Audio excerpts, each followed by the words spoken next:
દેવની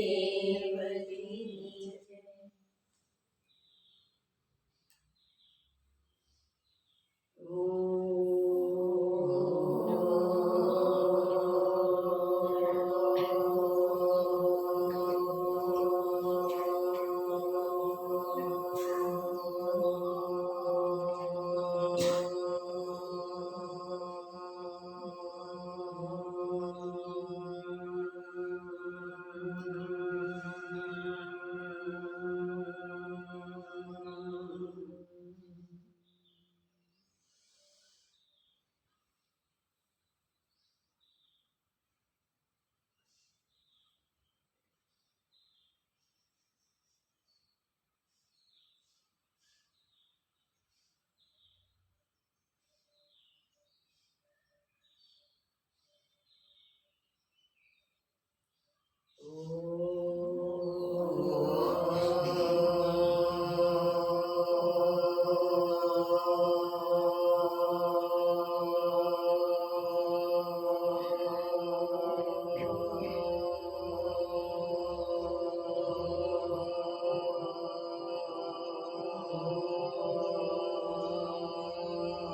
हरि महाराज की जय। जय जय गिरनारी महाराज की जय। जय जय गिरनारी महाराज की जय। श्री सद्गुरुदेव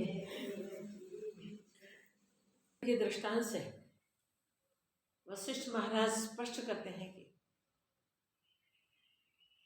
जो पुरुषार्थ करता है, जो उद्यम करता है, वो कोई भी कुल में होवे, कोई भी आश्रम में होवे, चाहे देव होवे चाहे दानव हो, कुछ भी होवे, मगर पुरुषार्थ से सिद्धि को प्राप्त कर सकता है, परम कल्याण को प्राप्त कर सकता है। कर्कटी राक्षसी प्राणियों का भोजन करने वाली, उनका शरीर पहाड़ जैसा। उसने सोचा कि जम्बूद्वीप के सारे जीवों को मैं खा जाऊं तो मेरा उदर भरण हो गया, तब भी मेरा उदर भरण पूर्ण न भी हो। तो इतना बड़ा शरीर, इसके जगह मैं छोटा शरीर प्राप्त कर लूं तो, और सोचकर उसने सोचा छोटे शरीर को प्राप्त करने के लिए हिमालय में जाके कंदरा में बैठ के एक पैर पे खड़ी रह के ग्रीवा को ऊंची करके हाथ फैला के तप किया। 1000 वर्ष के तप के उपरांत ब्रह्मा जी प्रसन्न हुए और वरदान मांगने को कहा, बेटी वरदान मांगे। उसने मांगा कि मुझे एक छोटा सा सुई जितना शरीर दे दो, विशुचि का, जैसे मैं प्राणियों के भीतर प्रवेश कर जाऊं और उस सबका खून पी लूं, मैं तृप्त हो जाऊं। अपनी शांति, अपनी तृप्ति के लिए उसने तप किया। जैसे पूर्व संस्कार होते हैं वैसे विचार होते हैं।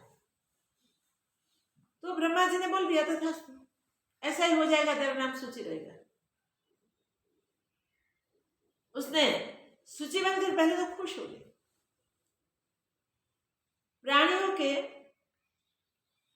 नासिका मार्ग से उनके हृदय में प्रवेश कर जाना शुरू कर। एक बूंद खून से वो तृप्त हो जाती थी,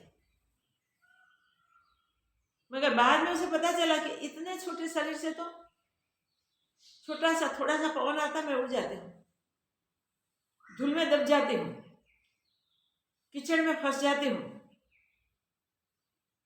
तो दुखी दुखी हो जाती हूँ। ये तो बहुत कष्ट की बात की मैंने। अब क्या हो गया? वो पूर्ण शरीर को ही प्राप्त कर लो। उसके लिए फिर तपस्या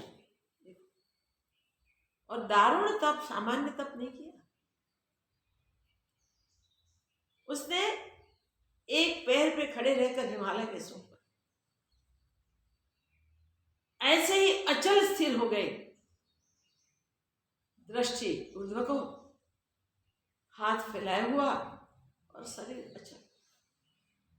प्राकृतिक कैसे भी विक्षेप हुए वो विचलित नहीं होते थे। और 1000 वर्ष का दारुण तप। उसके बाद ब्रह्मा जी ने पूछा भी क्या चाहिए? तो उसने बोला कि इस शरीर से मैं दुखी हो गई हूं, बेहाल हो गई हूं, मुझे मेरा वो शरीर था ना वो चाहिए। फिर वही वरदान। तो ये तप करने के बाद जो वरदान प्राप्त किया उसने, ब्रह्मा जी ने वही बोला कि भाई तो कड़ा तप किया है, शरीर को प्राप्त करेगी, और साथ साथ तप के कारण तेरा अंतःकरण शुद्ध हुआ, तुझे ज्ञान की प्राप्ति हुई। तो पापी लोगों का भोजन कर पाएगी। सो धर्माचरण करने वाले होंगे, जो सदाचारी होंगे, और तुमको देखकर जो ओमकार का उच्चारण करेंगे उसको भोजन नहीं कर सकेगी तू। ऐसे धर्मात्माओं से तेरा कोई काम नहीं होगा। इसलिए पापियों का भोजन करना, धर्मात्माओं का नहीं। धीरे धीरे उसका शरीर बढ़ गया, बड़ा हो गया, फिर तो उसको आसानी हो गई। मगर धर्मात्माओं को मारना, पापियों को न मारना, वहां उसे निश्चय भी करना पड़े, कैसे होगा? तो ब्रह्मा जी के आदेश के अनुसार उसने सोचा। उसका तब तो चालू ही था, शांत होकर सोचती थी, मैं पापात्माओं का भोजन करूंगी, पुण्यात्मा का भोजन नहीं करूंगी। कहाँ जाना, क्या करना, उसके लिए वो सोच रही थी। सूर्य भगवान ने भी इसी प्रकार उसका तप देख के उसको आदेश किया, धर्मात्माओं का पाप भोजन नहीं करना है, धर्मात्माओं को नहीं मारने हैं, पापात्माओं मारने हैं। उसने विचार किया कि पापात्माओं को मारो, धर्मात्माओं को न मारो। मारना तो है, ऐसा शरीर प्राप्त करके मैं ये कार्य करूं ना करूं सोच रही थी। आकाशवाणी से उसे कहा गया कि पापात्माओं को मारना वो पुण्य कर्म जैसा है, पुण्यात्माओं को तुझे मारना ही नहीं है। क्यों? पापात्मा पाप करते रहेंगे तो उसके जीवन में और पाप बढ़ेंगे। पापात्माओं को मारने से उसके पाप रुक जाएंगे, वो पुण्य होगा। वो आगे पाप न कर सके, वो पुण्य होगा। इसलिए पापात्माओं को मारना, पुण्यात्माओं को नहीं मारना। उसने वो बात का भी स्वीकार कर लिया। उसने 2000 वर्ष तो वहां तप किया था, और इसके निश्चय करते समय उसने और तप किया। 7000 वर्ष की उसकी तपस्या हुई। 7000 वर्ष के तप के बाद वो हिमालय से नीचे उतरकर किरात देश में, और वहां वन में विचरती रही, जहां वो वन बहुत सुंदर था, बहुत प्राणी उसमें रहते थे। वहां उस देश का राजा एक रात्रि को वीर यात्रा के लिए अपने मंत्री और सिपाही आदि को लेकर निकला। घोर अंधेरी रात्रि भी थी। तमाल के वृक्ष वहां, वो भी ऐसे उनके पत्र अंधेरे, शाम काले, और ये राक्षसी भी इतनी काले, तो उसमें पता नहीं चलता कोई है। मगर वो वीर यात्रा के लिए आ रहे थे तो करकटी को पता चला भगवान ने मुझे भोजन भेजा है। उसने आवाज किया, प्रभु ने मुझे भोजन भेज दिया है, आप लोग कौन हो? तो पुण्यात्मा होंगे तो मैं आपको नहीं मारूंगी, आप लोग पापात्मा होंगे तो जरूर मैं आपको मारूंगी, आपका भोजन करूंगी।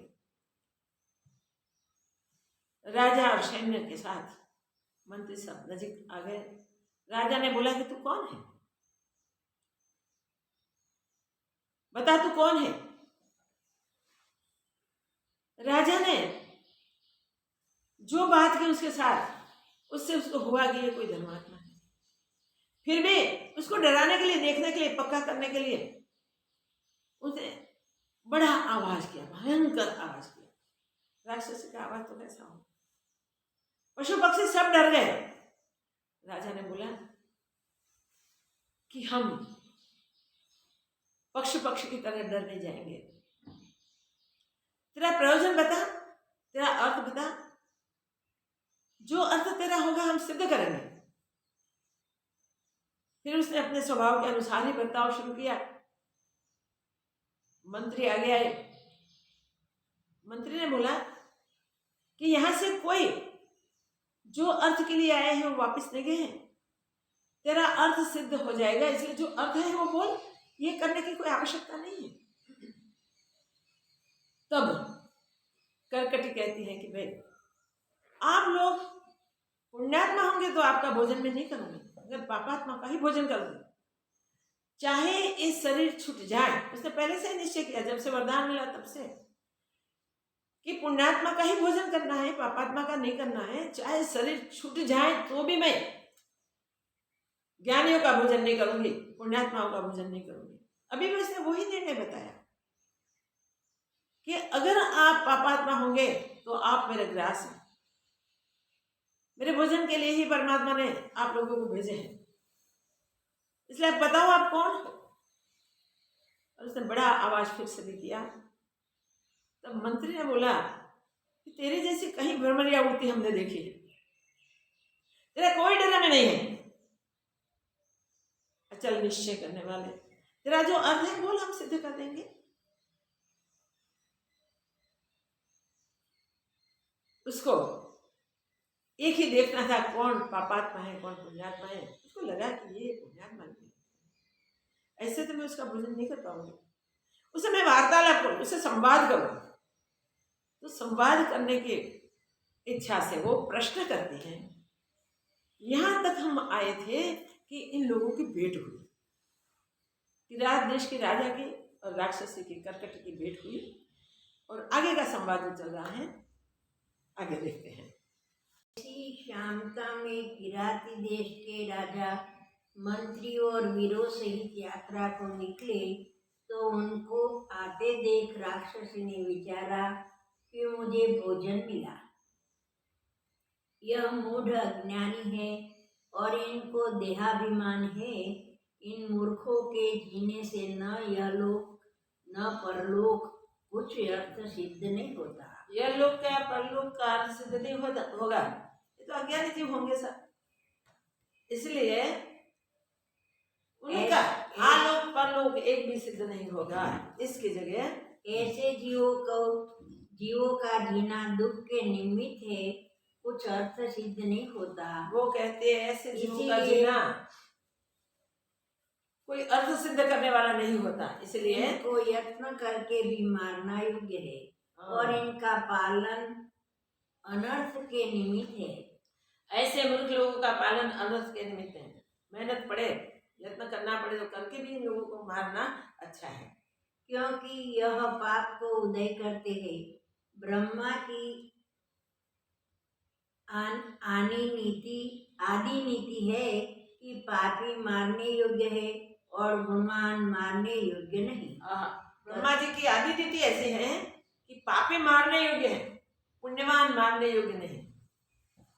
कदाचित ये गुणवान हो तो मैं इन्हें न मारूंगी। गुणवान भी दो प्रकार के होते हैं। अगर गुणवान होंगे तो इन लोगों को मैं नहीं मारूंगी। गुणवान दो प्रकार के होते हैं, जो अमानी, अदम्भी, अहिंसक, शांतिमान और पुण्य कर्म करने वाले हैं, वे भी गुणवान हैं। वे गुणवान कहलाते हैं। अमानी हैं, अदम्भी हैं, अहिंसक हैं, पुण्यवान कहलाते हैं ये बन। और दूसरे ब्रह्मज्ञानी पुण्यवान कहलाते हैं। पुण्य कर्म करने वाले हैं वे भी गुणवान हैं, पर महागुणवान तो ब्रह्मवेत्ता है। महागुणवान तो ब्रह्मवेत्ता ही है, जिनके जीने से बहुतों के कार्य सिद्ध होते हैं। गुणवान वो बहुत बृहद गुणवान है, वो तो उसके जीने से कई लोगों के कार्य सिद्ध होते हैं। इसीलिए जो मेरा शरीर भोजन बिना नष्ट भी हो जावे तो भी मैं गुणवान को न मारूंगी। मेरा शरीर भोजन न मिले और नष्ट भी हो जाए तो भी मैं गुणवानों को नहीं मारूंगी। जो उदार पुरुष है वह पृथ्वी का चंद्रमा है। वाह, उदार पुरुष तो पृथ्वी का चंद्रमा है।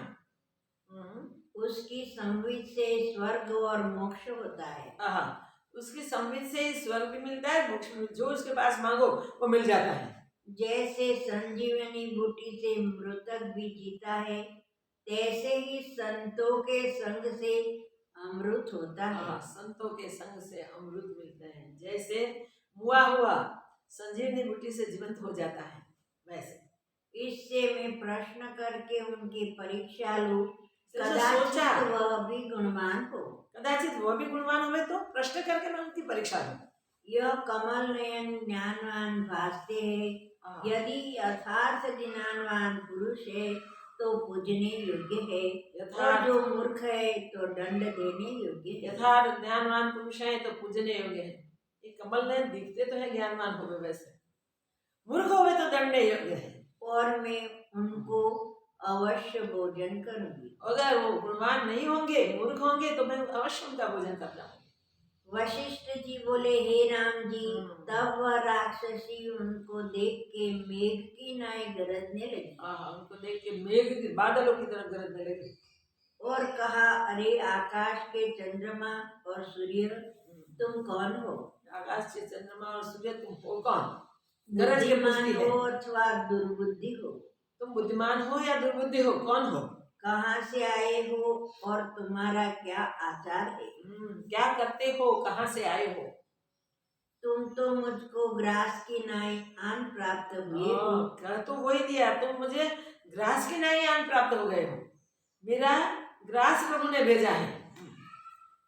इससे अब मैं तुमको भोजन करूंगी। तुम्हारा भोजन कर जाऊंगी अब। राजा बोले, अरे इस भांति तुम शरीर को पाकर तू कहाँ रहती है? ऐसे शरीर को पाकर तू रहती कहाँ है?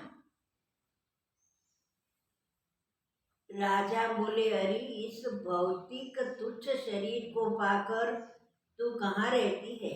भौतिक तुच्छ शरीर को पाकर कहाँ रहते हैं? हमको देख देख के तो तू गर्जती है, सो तेरा शब्द हमको भ्रमरी के शब्दवत भासते हैं। मेरा ही गरज ना, हमको तो भ्रमरी के शब्दवत लगता है। हमको कुछ भय नहीं। कोई हे राक्षसी, यह तेरा शरीर माया मात्र है, इसीलिए इस तुच्छ स्वभाव को त्याग के जो कुछ तेरा अर्थ है वह कह। ये तुच्छ स्वभाव छोड़ दे, तेरा जो अर्थ है वो कह। हम पूर्ण करेंगे।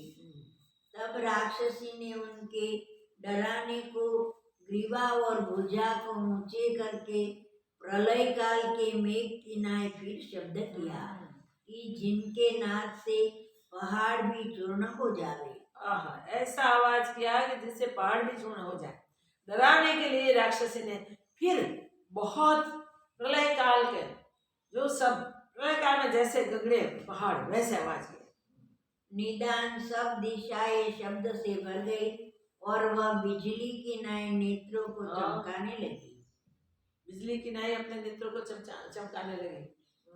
उसकी मूर्ति देख राक्षस और पिशाच भी, ये ऐसी राक्षसी थी कि उसका शरीर देख के राक्षस और पिशाच भी डर जाए।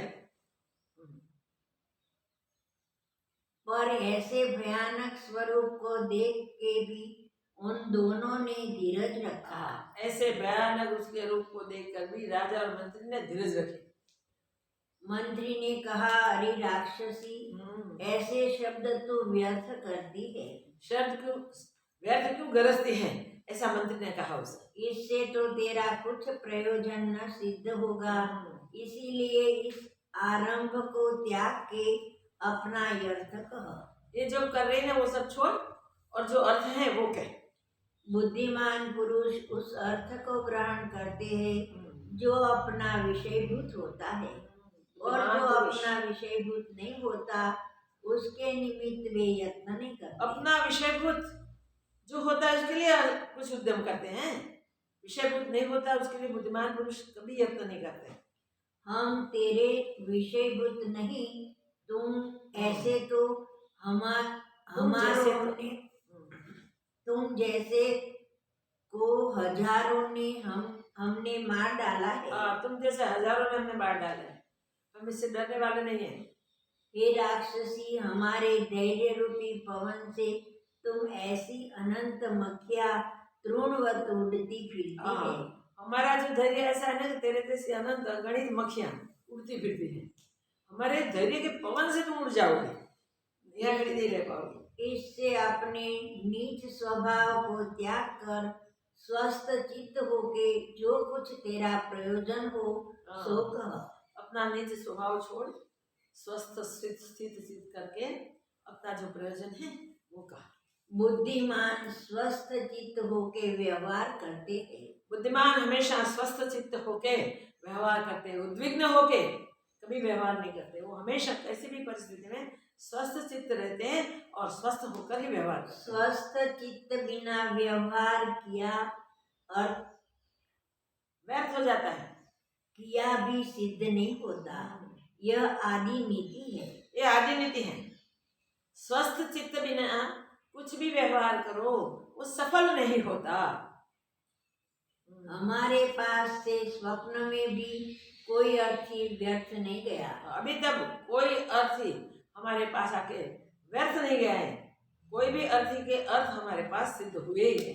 हम सबका अर्थ पूर्ण करते हैं, इसीलिए तू भी हमसे अपना प्रयोजन कह। तेरा जो प्रयोजन है हमसे कह दे, तेरा अर्थ सिद्ध हो जाएगा। तब राक्षसी समझी कि यह कोई बड़ी उदार आत्मा और उज्जवल आचारवान है। ये कोई उदार आत्मा है, उज्जवल आचारवान है और जीवों के समान नहीं, और जीवों जैसे नहीं है, अज्ञानी जीवों के बराबर नहीं है। ये उदार आत्मा, यह बड़े प्रकाशमान और धैर्यवान जान पड़ते हैं। ये तो बड़े प्रकाशवान और धैर्यवान दिखाई देते हैं। उदार आत्मा कैसे इनके वचन ज्ञानवानों से मिलते हैं। उनके वचन ज्ञानवान और उदार आत्माओं के साथ मिलते हैं। अब मैंने इनको जाना है और उन्होंने मुझको जाना है। अब हमने एक दूसरे को जान लिया है। इससे मुझसे उसका नाश भी न होगा। अविनाशी पुरुष ब्रह्म सत्ता में स्थित है, इससे ज्ञानवान है। अविनाशी पुरुष ब्रह्म सत्ता में स्थित है, इसलिए ज्ञानवान है। ये जान के बैठ गया है, ये ज्ञानवान है। ऐसा निश्चय ज्ञान बिना किसी को नहीं होता। जो निश्चय उन्होंने बताया वो ज्ञानवान का निश्चय है, ऐसा निश्चय अज्ञानी का नहीं होता। परंतु कदाचित अज्ञानी हो तो फिर संदेह को अंगीकार करके पूछा। फिर भी अज्ञानी होवे तो पूछती हूँ। उसे संदेह हुआ तो सोचा कि फिर भी पूछती हूँ मैं। जो संदेहवान होकर बुद्धवान से नहीं पूछते वे भी नीच बुद्धि है। संदेहवान होवे और बुद्धवान को न पूछे तो संदेहवान नीच बुद्धि वाले हैं। हे राम जी, ऐसे मन में विचार कर फिर उसने पूछा। ऐसे मन में विचार किया और फिर उसने पूछा कि तुम कौन हो और तुम्हारा आचार क्या है। तुम हो कौन और तुम्हारा आचार कौन है, क्या व्यवहार करते हो। निष्पाप महापुरुषों को देख के मित्र भाव उपज आते हैं। निष्पाप महापुरुषों को देखते हैं तो मित्र भाव भीतर से होता है। मंत्री बोले, किरात देश का यह राजा है और मैं इनका मंत्री हूँ। किरात देश के ये राजा हैं और मैं उसका मंत्री हूँ। रात्रि में तुमसे दुष्टों के मारने के निमित्त रात्रि को तुम जैसे दुष्टों को मारने के लिए हम वीर यात्रा को निकले हैं। रात्रि दिन में हमारा यही आचार है कि जो जीव धर्म की मर्यादा त्यागने वाला है उनका हम नाश करते हैं। रात्रि दिन हमारा एक ही व्यवहार है कि जो मर्यादा त्याग के जीते हैं, जो पापात्मा है उसका नाश करना।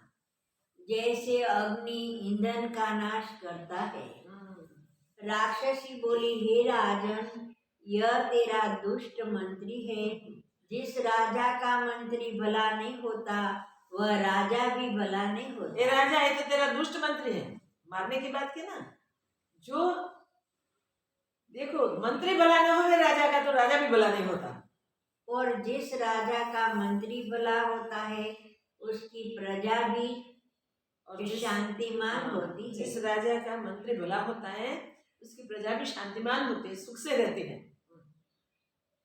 भला मंत्री यह कहता है जो राजा को न्याय और विवेक में लगावे। हाँ, भला मंत्री वो कहलाता है राजा को भी न्याय और विवेक में लगावे, न्याय और विवेक बताता रहेगा।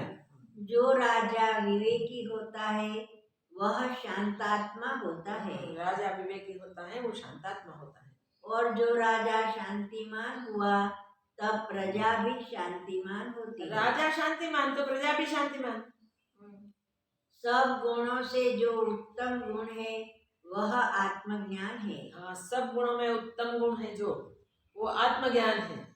जो आत्मा को जानता है वही राजा, और जिसमें प्रभुता और समदृष्टि हो वही मंत्री है। आहा, जो आत्मा को जानता है वही राजा, और जिसमें प्रभुता और समदृष्टि है वो मंत्री है।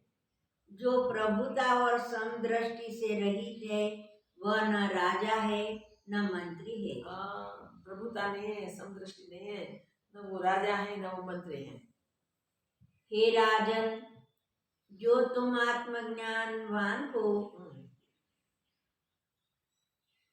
हे राजन, अगर जो तुम आत्मज्ञानवान होवे तो पुरुष हो तो तुम कल्याण रूप हो।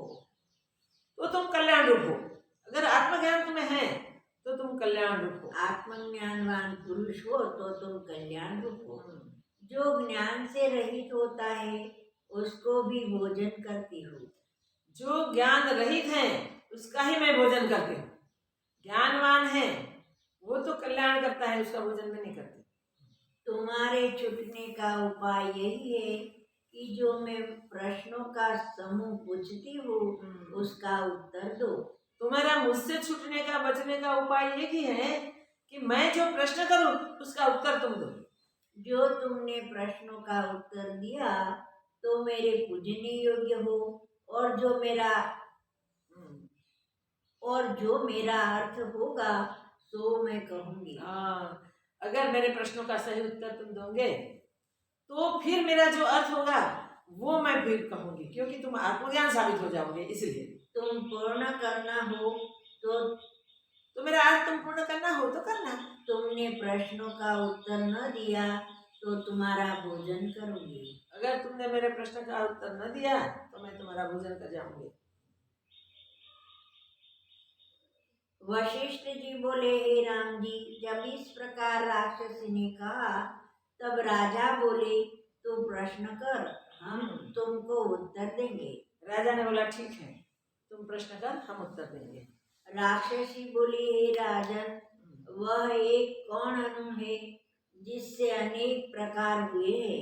वह एक अणु है जो कौन है जिससे अनेक प्रकार हुए हैं, और एक के अनेक नाम है, और वह कौन अणु है? और एक के अनेक नाम है। अनेक नाम है, वो कौन अणु है?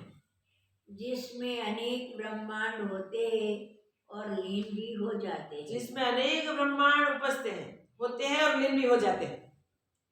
जैसे समुद्र में अनेक बुदबुदे उपज कर लीन होते हैं, समुद्र में अनेक बुदबुदे उपजते और लीन होते हैं, वह कौन आकाश है जो पोल से रहित है? वह कौन आकाश है जो पोल से रहित है? और कौन अणु है जो न किंचित है न अकिंचित है? कौन ऐसा अणु है जो किंचित भी है और न अकिंचित भी है? वह कौन अणु है जिसमें तेरा और मेरा अहम फूटता है? तेरा और मेरा अहम जहाँ फूटता है वो कौन अणु है? और वह कौन है जो अहम त्वम एक में जानता है?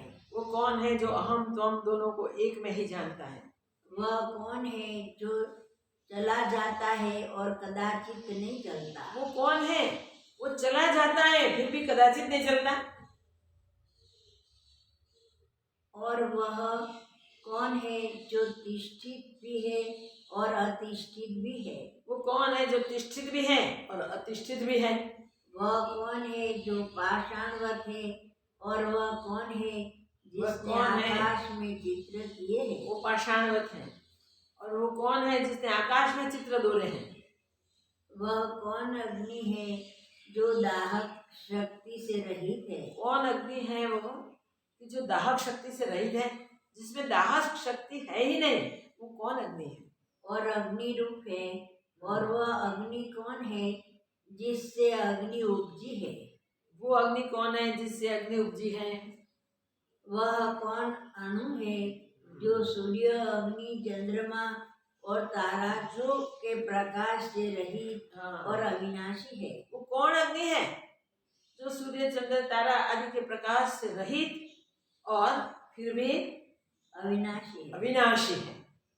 और वह कौन है जो नेत्रों से देखा नहीं जाता? और वो कौन है जो ये चर्म चक्षु से देखा नहीं जाता, नेत्रों से देखा नहीं जाता, और सब प्रकाशों को उत्पन्न करता है? और सब प्रकाशों को उत्पन्न करता है? वो कौन है? वह कौन ज्योति है जो फूल, फल और बेल का प्रकाशित है? वो कौन ज्योति है जो फूल, फल, बेल आदि सबको प्रकाशती है और जन्मांध को भी प्रकाशती है? हाँ, जन्मांध को भी प्रकाशती है। वह कौन अणु है जो आकाश आदि भूतों को उपजाता है? कौन अणु है जो आकाश आदि भूतों को, पंचभूतों को उपजाता है? और वह कौन अणु है जो स्वाभाविक प्रकाशमान है? कौन अणु है वह जो स्वाभाविक प्रकाशमान है, सहज प्रकाशता है? वो कौन? वह भंडार कौन है जिससे ब्रह्मांड रूपी रत्न उपजते हैं? वो भंडार कौन है जिससे ब्रह्मांड रूपी रत्न उपजते हैं? वह कौन अणु है जिसमें प्रकाश और तम इकट्ठे रहते हैं? जिसमें प्रकाश और तम दोनों इकट्ठे रहते हैं, वो कौन अणु है? और वह कौन अणु है जिससे सत्य और असत्य इकट्ठे रहते हैं? जिससे सत्य और असत्य इकट्ठे रहते हैं, वो कौन अणु है?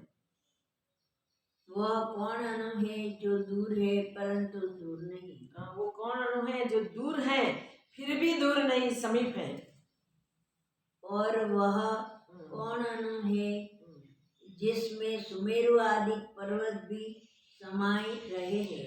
कौन अणु वो है जिसमें सुमेरु आदि बड़े बड़े पर्वत भी समाये रहे हैं? वह कौन अणु है जिसमें निमेष में कल्प और निमेष में कल्प और कल्प में निमेष है? कल्प में निमेष है, वैसा अणु कौन है? और वह कौन अणु है प्रत्यक्ष और असद्रूप है? प्रत्यक्ष और असद्रूप है, ऐसा कौन अणु है? वह कौन अणु है जो सत्य और असत्य रूप है? सत्य असत रूप है, वो कौन अणु है? और अप्रत्यक्ष रूप है? प्रत्यक्ष दिखे फिर भी अप्रत्यक्ष रूप है, वैसा कौन अणु है? वह कौन चेतन है जो अचेतन है? और वह कौन अणु है वो कौन जो अवायु रूप है? चेतन होते हुए भी अचेतन है और वायु कौन वायु है? कौन वायु है जो अवायु रूप है? अवायु रूप है। वह कौन है जो अशब्द रूप है? और वह कौन है जो अशब्द रूप है? और वो कौन है जो सर्व और निष्किंचित है? सर्व और निष्किंचन है। निष्किंचन है। वह कौन अणु है जिसमें अहम नहीं है? वो कौन अणु है जिसमें अहम नहीं है? वह कौन है जिसको अनेक जन्मों के यत्न से पाता है? वो कौन है जिसको अनेक जन्मों के यत्नों से ही पाया जाता है और पाके कहता है कि कुछ नहीं पाया, और पाके फिर तो कहता है कुछ नहीं पाया और सब कुछ पाया। कुछ भी नहीं पाया फिर भी सब कुछ पाया है। वह कौन अणु है जिसमें सुमेरु आदि तीनों भुवन तृण समान है? वो कौन अणु है जिसमें तीनों भुवन तृण समान है, जिसमें सुमेरु आदि पर्वत समान है, ऐसे तीनों भुवन तृण बराबर है। और वह कौन अणु है जो अनेक योजन को पूर्ण करता है? ऐसा कौन अणु है जो अनेक योजनों को पूर्ण करता है, भर देता है? वह कौन अणु है जिसके देखने से जगत स्फुर आता है। ऐसा कौन अणु है जिसको देखकर जगत स्फुरित हो जाता है? और वह कौन अणु है जो अणुता और त्यागे बिना सुमेरु आदि स्थूल आकार को प्राप्त होता अणुता को है। त्यागे बिना भी सुमेरु आदि महाआकार को धारण कर लेता है। वह कौन अणु है जो बाल का 100वां भाग और सुमेरु से भी ऊंचा हुआ है? वो कौन अणु है जो बाल का 100वां भाग है, ये भी सुमेरु से भी ऊंचा है? वह कौन अणु है कि जिसमें सब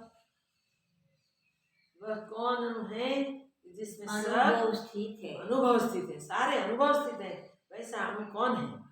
और वह कौन अणु है जो अत्यंत निस्वाद है, निरस्वाद है? कौन अणु है वह जो अत्यंत निस्वाद है और आप ही सब स्वाद होता है? और आप स्वयं ही सब स्वाद होता है, सारे स्वाद स्वयं ही होता है, फिर भी निस्वाद हो गए, वो कौन अणु है? और वह कौन अणु है जिसको अपने ढांपने की सामर्थ्य नहीं और सबको ढांप रहा है? वो कौन अणु है जिसमें अपने खुद को ढांपने का सामर्थ्य है, फिर भी सबको ढांप के बैठा है, वो कौन अणु? और वह कौन अणु है कि जिसमें सब जीते हैं? और वह कौन अणु है जिसमें सब कोई जीते हैं? वह कौन अणु है कि जिसका अवयवी कोई नहीं और सब अवयव को धारण कर रहा है? वैसा कौन अणु है जिसका कोई अवयव ही नहीं, फिर भी सारे अवयव को धारण करके स्थित है? वह कौन अणु है जिसमें अनंत जगह स्थित है, जैसे बीज में वृक्ष होता है? ऐसा कौन अणु है कि जिसमें सारे जगत रहते हैं, जैसे बीज में वृक्ष रहता है, इस प्रकार दिखे नहीं फिर भी हो गए? वह कौन अणु है कि जिसमें बीज से आदि फल पर्यंत अनुदय हुए भी भासते हैं? बीज से फल पर्यंत अनुदय होते हुए सब जिसमें भासते हैं, वो अणु कौन है? वह कौन है जो प्रयोजन और कर्तृत्व से रहित है? प्रयोजन और कर्तृत्व से रहित है, वैसा कौन अणु है? और प्रयोजनवान की नाय स्थित और कर्तृत्ववान की तरह स्थित है।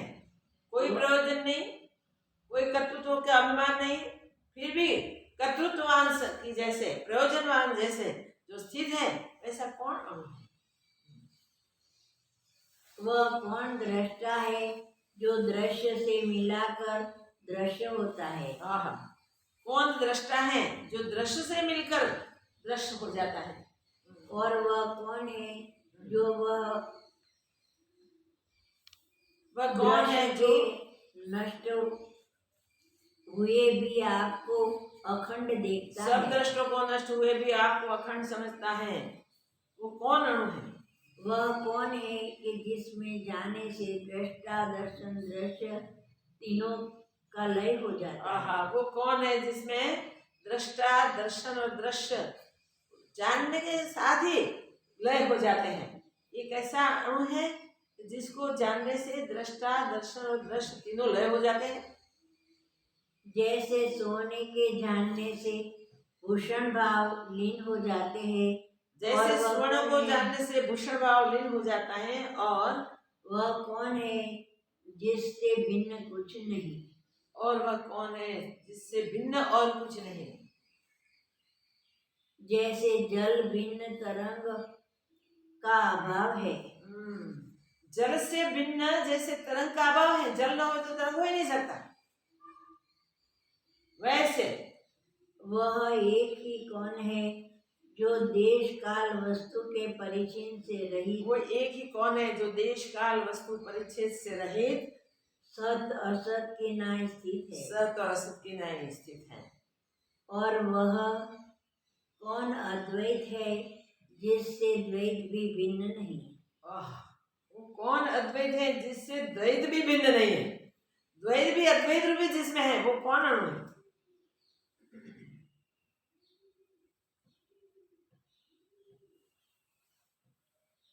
जिससे द्वैत भी भिन्न नहीं, जैसे समुद्र से तरंग भिन्न नहीं। वह कौन है जिसके देखे सत्ता असत्ता सब लीन हो जाती हाँ, है। जिसको देखने से सत्ता असत्ता सब लीन हो जाते हैं, वो कौन है? और वह कौन है जिसमें ब्रह्म रूपी अनंत जगत स्थित है। ब्रह्म रूपी अनेक जगत जिसमें स्थित है, वो कौन है? जैसे बीज में वृक्ष होता है, वह कौन है जो सब में भीतर है, सबके वह भीतर कौन है जो सबके भीतर है? जैसे बीज में वृक्ष रहता है, वैसे सबके भीतर रहने वाला कौन है? जैसे वृक्ष में बीज होते हैं, और वह कौन है कि जो सत्ता असत्ता रूपी आप ही हुआ है। सत्ता असत्ता रूपी सब आप हुआ है, वो कौन है? जैसे बीज वृक्ष है और वृक्ष बीज रूप है, वह अणु कौन है जिसमें तात भी सुमेरु के नाय स्थूल है। तात भी सुमेरु जैसे स्थूल है।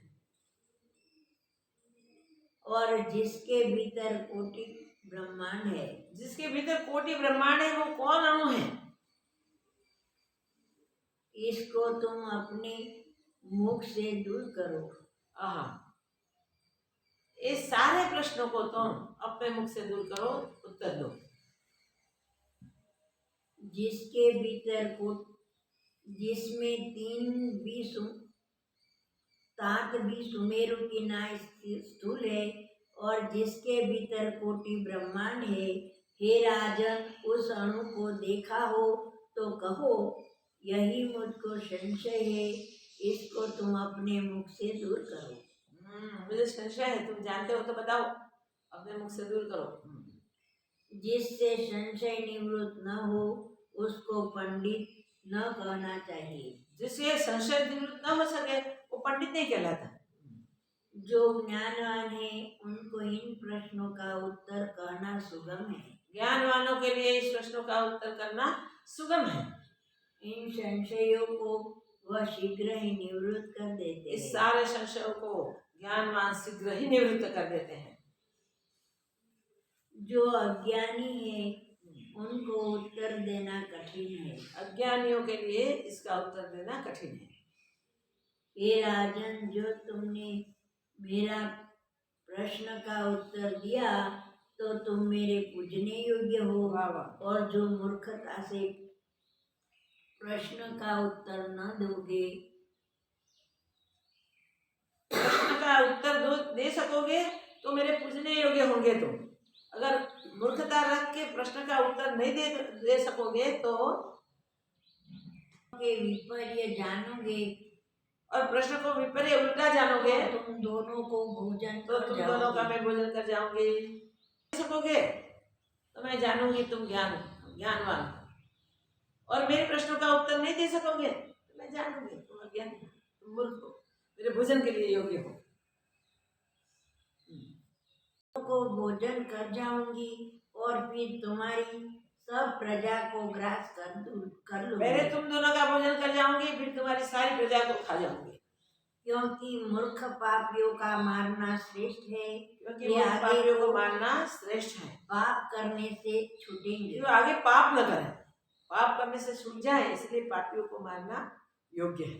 इतना कहकर वशिष्ठ जी बोले, हे राम जी, इस प्रकार राक्षसी कहकर और शुद्ध आशय को लेकर तूष्णीम हुई।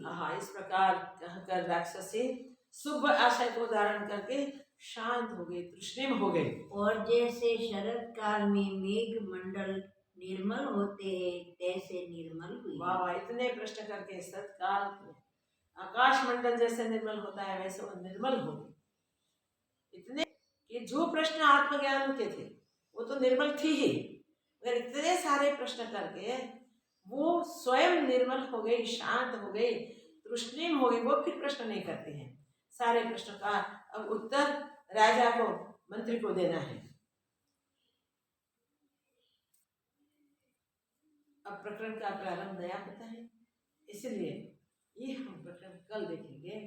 आज यही सोचे हम कि कर्कटी ने किरात देश के राजा को क्या प्रश्न किए, एक निश्चय धारण करके वो आई थी कि मुझे ये शरीर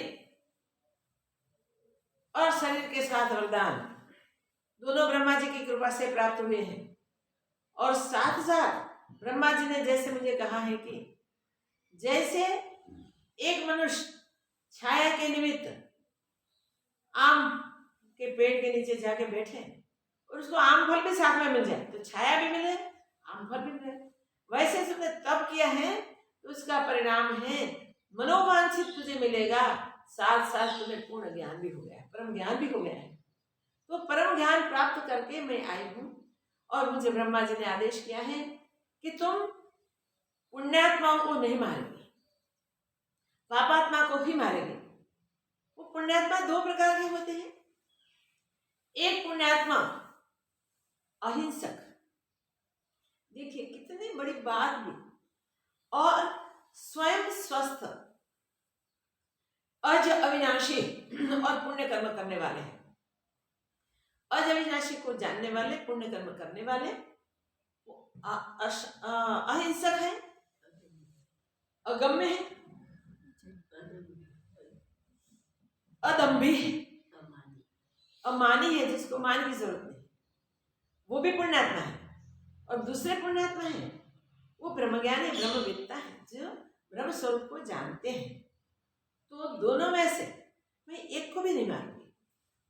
पुण्यात्मा होंगे अमानी, अदम्भी, अहिंसक, उनको भी मैं नहीं मारूंगी।